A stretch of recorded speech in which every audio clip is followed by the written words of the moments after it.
On the wonderful world of Twitter, there was a subject that exploded, and it had to do with generational efforts and say who ends up wealthy and who doesn't, but specifically out of your individual effort.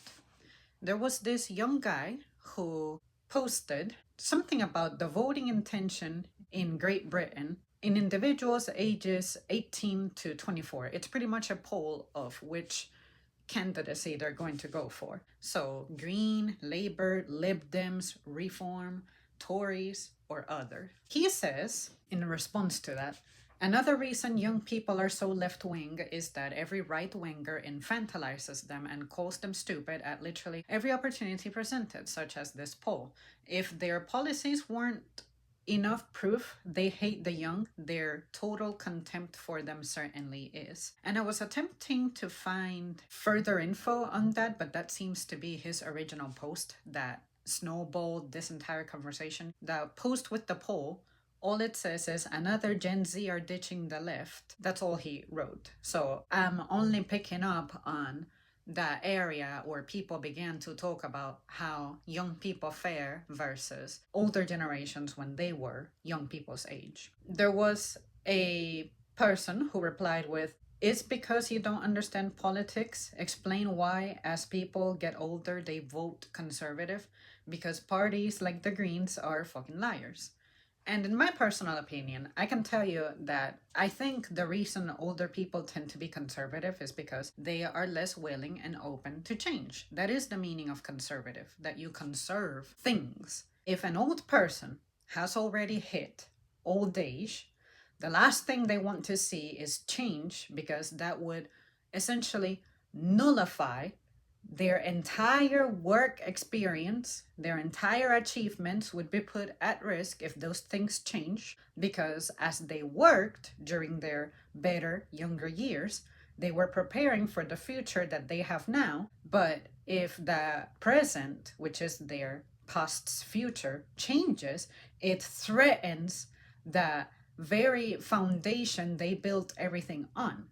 It's obvious they would be less willing to change. And on top of that, with change, it demands that you start learning new things. And older people are not exactly known for embracing new things, learning new things, because your competitiveness isn't the decline, even though it should be going up. But it's declining depending on how you look at it. If it's something that requires, say, physical output or demanding schedules, for an older person, that's not optimal, and they have already served their time. Why would they want to continue serving like that in their older years? And that's, of course, me giving a very simplified answer, my opinion as to what I have observed in people I know and why they are conservatives. And just by using simple common sense, if I were old, I can tell you that as someone young who does not like a lot of change, when I get older, I'm going to be less open to change than I am now as a young person. Change sucks, especially if it's not a change that you see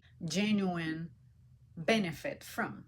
And then someone said, the reason young people won't acquire wealth is they don't have the grit and determination to apply themselves to something for long enough. Hence why TikTok is so successful. It appeals to people who can only engage for very short periods of time. They want an easy route. And I have to disagree with people who have this mindset, because at least what I can tell you from the young people I know, as a young person myself, is that the path to success that we were being sold, the way it was paved, is not one that one can transit, because there's economic instability. Benefits are not as good as they used to be. Our dollar does not stretch as far as it used to. And like I was saying the other day, look at your opportunities to own property now. It seems like companies own more real estate than real, breathing, with flesh and bone people do. Unless you start off with a very strong economic foundation, you starting off from scratch, it's not ideal for your success unless you're willing to sell your soul to the devil and do nothing but work and work and work and work, deprive yourself of literally everything so that you can build your finances, especially avoid becoming a parent. But now you're criticizing young people and you want to label it as young people just want to have fun, day in and day out. And I'm like, yeah, it's as if we want to have fun because we have had a miserable ass existence. We have to find ways to cope with work, and bringing a child into the world who's going to be dependent on you is not the optimal way to do this. And again, that's just me giving you a very simplified overall example of why young people seem lazy. And then there was another post that the young person, the OP, replied to what I just read, and they showed a "nobody wants to work anymore" quote, and it's pretty much a timeline. And it goes, in 1894, it is becoming apparent that nobody wants to work on these hard times. These look like newspaper headlines. In 1905, unreliable, none want to work for wages. In 1916, he answered the reason for food scarcity is that nobody wants to work as hard as they used to. In 1922, it is because nobody wants to work anymore. In 1937, nobody wants to work anymore. There is work, it is reported.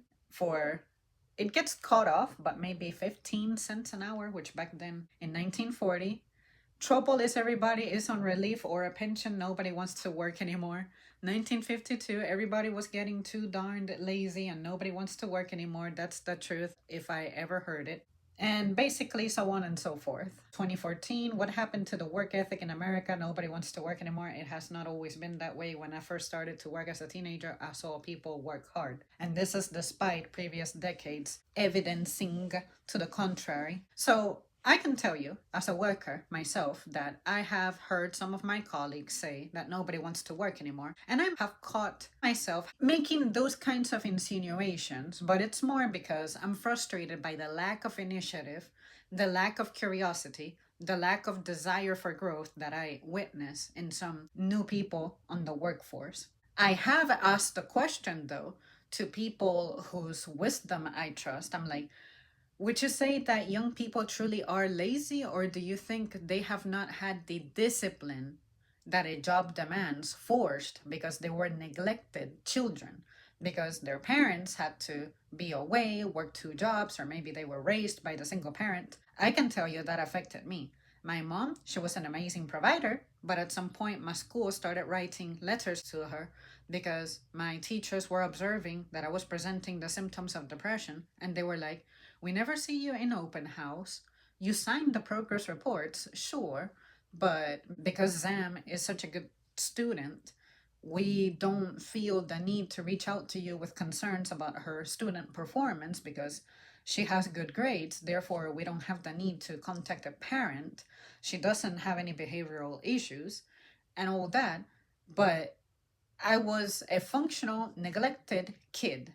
Had I caused the issues as a student or behaviorally, my mom would have been stretched thinner than she was, because not only did she have to serve at her job, but now her teenage daughter is giving her problems, and now she's going to have to show up for that. What kind of resources would my mom have summoned? I'm not sure. But I think she would have tried to have my useless dad intervene. I don't know what he would have done, but I can tell you that when something happened with my brother, she would discuss it with my father. I don't know what all would come out from him, but those little details. There is just too much nuance out in the world for you to certainly say that young people are lazy. You don't know that some young people are eager to learn, but they don't know how to express that eagerness in a way in which they are respected, because we like to treat them like they're just dumber young kids than that dumbness we started off with when we were kids to the workforce, I should say. And that's why before I start saying shit like that, I like to be objective and gather my evidence, do my research, ask my questions, observe with my own eyes, and even if I establish a bond with some of these kids, I'll be like, hey, how do you feel? Or you and your peers, how do you feel you compare with them? Or what is it like to be a young person now?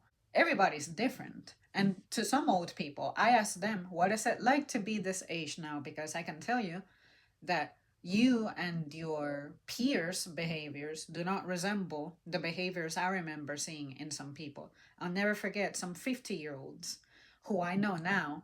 I'm like, when I was a kid, I remember the 50-year-olds around me, and y'all do not exhibit any of their behaviors at all. And I understand that you guys are influenced by modernism, but it's just strange that we used to have cultural definers, but now we don't have that because this modern day promotes a lot of individuality, and a lot of individuality creates separation on people because you're just focused on being catered to and cultivating yourself. Whereas before, it seemed like the same music unified you because it was what everybody was listening to. The same TV shows unified you because it's what everybody was watching. But now there is so much freedom to access different influences that it's just darn hard to be part of a community now. And I can tell you that to me, any 50-year-old I ran into, they seemed to be from the same community. But now you may encounter one 50-year-old who may be more conservative, a 50-year-old who may be still behaving like a teenager with rock bands and things and still dressing up with the t-shirts and jeans. Me as a kid, seeing an older person, like say a person older than 45-ish or so, on t-shirts and jeans, unheard of, unseen. I never saw my grandfather wearing anything that was not a button down shirt. I never saw my great grandfather wearing anything that was not long sleeves, button downs. And now, something as simple as how you dress, it seems to be very influenced by modern days. And now, the older people I see, some of them retain some of those trends, like the clothes that they grew up with, but some of them are embracing the more modern look with the colors, with the form fitting clothes, nothing too crazy. But I have observed the changes. And then after that, timeline post of Nobody Wants to Work, someone goes, "We were not created to be exploited. Capitalism sucks. Billionaires suck. Stick your work ethic propaganda up your ass." And then the OP replies with, "I agree. I'm posting this to show that literally every generation of young people has been branded as lazier than the previous one. My point is that it's a lie, both to justify shit working conditions and pay because people just like to feel like they had it worse." Exactly. I feel like every time I see a debate about young people versus older people, boomers versus zillennials and everything, the boomers really want to feel like victims. And I'm thinking, y'all were catered to during your time when you were young. Y'all wanted the lower taxes, y'all got them. Y'all wanted certain social benefits, y'all got them. Young people are saying, we ain't getting that. And on top of that, all we see is news about how we don't even have a competitive edge in the market anymore based off skill and experience because now you can be replaced by something that's not even human. Something that's not human is now doing work. The meaning of work is going to automation. How are we supposed to find the so-called purpose that you want us to have if we know that everywhere we go, we cannot root ourselves too deep because at any moment we're expendable? We're supposed to feel proud by that. We're supposed to feel hopeful with circumstances like that. When it comes to the rest of that discussion, it went something like, millennials grew up in the best generation to be a kid and the worst generation to be an adult, which I can attest to that. I feel like the thing I can remember most having an impact on my perception of the world was fucking 9/11. After that, traveling started to suck. Those people older than me in my life were just extra stressed. And I started hearing the darkness on TV. It was nothing but spreading news of just disgraceful things were more prevalent, like missing children, I think is something that should be posted about. But all of a sudden, that was also being drowned out by stories of like terrorism. And I feel like during those times, it's when people truly stopped trusting each other. And I feel like that's when communities truly began to fall apart. And people began to rely more on being tuned into the news more than being actually out there in their community. And I feel like the negativity that they were tuning into while they were in their homes' four walls, information that was coming from hundreds, thousands of miles away, they allowed for that to bleed into their personal lives. And then you go out into the community, and because that's all the information you have heard, that's all you discuss, that's all you talk about. You turn that into your reality despite it not ultimately being the reality. And now your community began manifesting some of those challenges, and it just snowballed and snowballed into something bigger, because all you could do is point it out as, yeah, the same thing that was happening in out there 300 miles west is now happening to us. Everything that was happening across the pond, now it's over here. All of that. And I feel like we literally manifested that by putting so much emphasis on it. And then someone else said, nah, this is BS. 50 years ago, you could sustain a decent lifestyle for a family of 5 on one salary. It's not about hope, it's about fair distribution of profits and about companies realizing that their human resources are more than just a number on a quarterly payroll. They had the advantage of sound money, affordable housing, and stable institutions. We inherited the inflation, debt, and bureaucracy they built. And I like that this person used the word inherited, because sincerely, I feel like if you have been with me long enough, you have picked up on the fact that I describe a lot of things as inherited problems, inherited issues, unaddressed inherited drama. And for some reason, when you try to convey that to people who cannot relate to that, because it's not the kind of youth they had, it is incredibly frustrating, because they will find ways to use elements in their present to attempt to counter what you are saying. And ultimately, they get offended, upset, and walk out because they have an avoidant type of personality, whereas you are not afraid of facing things because the existence you have known is the miserable ass existence with nothing but adversity. We have a stronger character than they have, because at their time, the kind of adversity they were facing was not the kind in which it forced them to look inward. For them, they were living through a time when they were being invested in, whereas with us, we're not being invested in. They're trying to find the ways to redirect where what is supposed to be the investment put in us goes. It goes literally elsewhere, to places that don't matter, things that don't matter, instead of our development.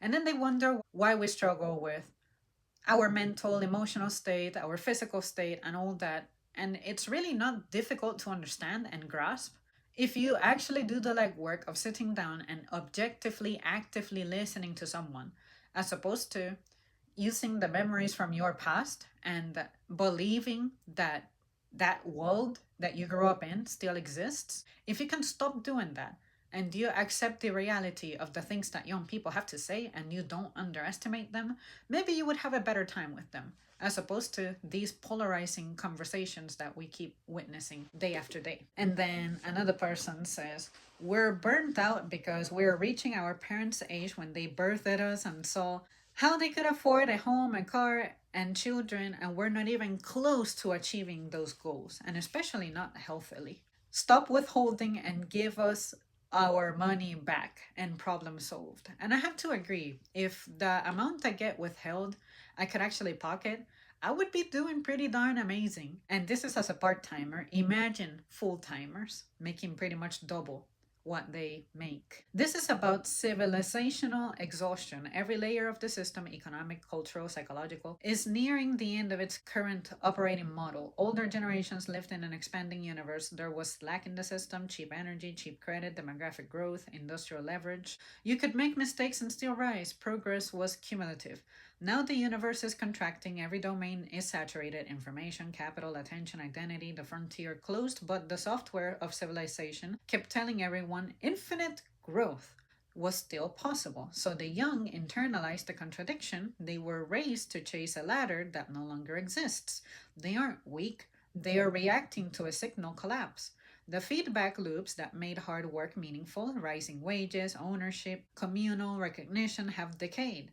What's left is simulated achievement, digital status, temporary virality, algorithmic validation. It feels like movement, but it's trapped in place. And when it comes to the algorithm, I can tell you that if I don't make an effort to change my search queries and stuff, it'll continue to feed me the same thing, the same thing, the same thing. For instance, the government shutdown. Every week, I have to ask Google if the shutdown is still happening, because for some reason, something as impactful as that, unless I keep the algorithm fed it'll stop feeding it to me, to the point that I'm like, okay, where are we at? The real fracture isn't between generations, it's between those still living inside the industrial age myth of reward and those who have realized that myth is dead.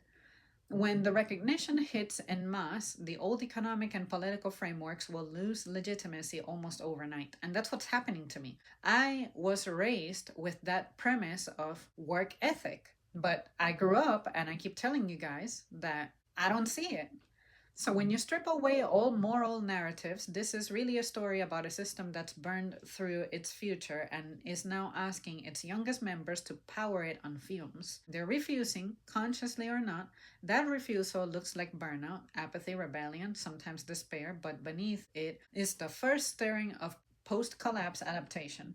That's the truth when no one is watching. And that was a response to leading report posting breaking. Gen Z and millennials are burnt out because older generations had easier financial lives while being rewarded for their hard work. And when it comes to being rewarded for hard work, I gotta say, in my present, despite my retail job that people love to humiliate and disparage, I am grateful that the folks I have been surrounded by, the people I actually work with, especially for the past 2 years or so, have been the most empowering, the most trusting, the most rewarding that I have ever experienced. I would go further back to 4 years, but I gotta say that it was a little bit bumpy. I saw the desire to empower me individually, but I kept rejecting it. But just because I rejected it, it didn't mean that I forgot that was the way of things. And now I say 2 years specifically because I keep seeing another transformation, another evolution. And now, right this second, right this moment, I may be experiencing yet another change that's going to ripple really close to me. And it's a good thing because this is something significant for somebody, but it'll signify a new chapter beginning in my spot. So I see it as people have attempted to reward me with promotions, but I have refused them because I simply do not see how that can fit in to my day, especially in a way that promotes my health. I want to say that a lot of young people may have experienced this, which is someone sees your spark, they want to harvest it, but you're a little selfish about giving it up because you don't want to pay the price of it. You don't want for the best of you, your best years, to go to literally a company to whom you're just a number on a spreadsheet. And instead, you want to make sure that some of your essence actually makes it to your home or at least outside of the job. Because, contrary to what most people say, you're not meant to be defined by work. And work doesn't have to mean corporate work, it could mean that there is more work to be done, but your primary job, meaning the one you make a living with, is the one that governs lives. And the work that I personally value, Zam, right here, is the work that I put outside of there. My connections or attempts to connect with my family, attempts to connect with my closer friends, my attempts at having a stable, intimate relationship, my home work, which, like I keep sharing with you guys, I have trouble summoning the will to keep my home in order because I need help. But I don't want to say I don't have the help, but the help that would work for me is not accessible. It's just one of those things that you gotta decide what gets done and what doesn't. Whereas in the past, people had all of that balanced because they could go home actually fulfilled in the daytime. Like if you rotted away at your job, at the end of the day, or whenever you got paid, that would be reflected. But now we're putting more hours into work to bring home less. And even if you try to say that we're not working as much as the people who used to work 80 hours on some other time period, you're not understanding the point. The people who worked all that work back then, they had to do it because technology wasn't the way we know it now. But now, us with our current technology, which should have made our work day shorter, you still experience long hours away from home. something beyond 8 hours is pretty appalling. And people like to defend that 40 hours is not that much work. And I'm thinking, well, only people who have good support can say that. But at some point, it does burden you, especially when your body starts charging you that late fees of how maybe you did not maintain it properly. And that's what I'm saying. What is the price that you're paying with your decisions? I'm saying that I'm taking it there and trying to do things my way, based off how I feel in my gut may be best for me. And what's best for me is not good for my bank account, but I'll get through it. After all, I'm just a mere mortal, and I'm not afraid of that. So there you guys have it. That's it for me. Thank you so much for tuning in. I feel like this is something that we have discussed before in here, but since the discussion came up and I saw some pretty well structured responses, I thought I would post them here and share them and reiterate that I still feel the same and that I can still relate to what these people are saying. Feel free to leave your thoughts, and I'll see you on the next one.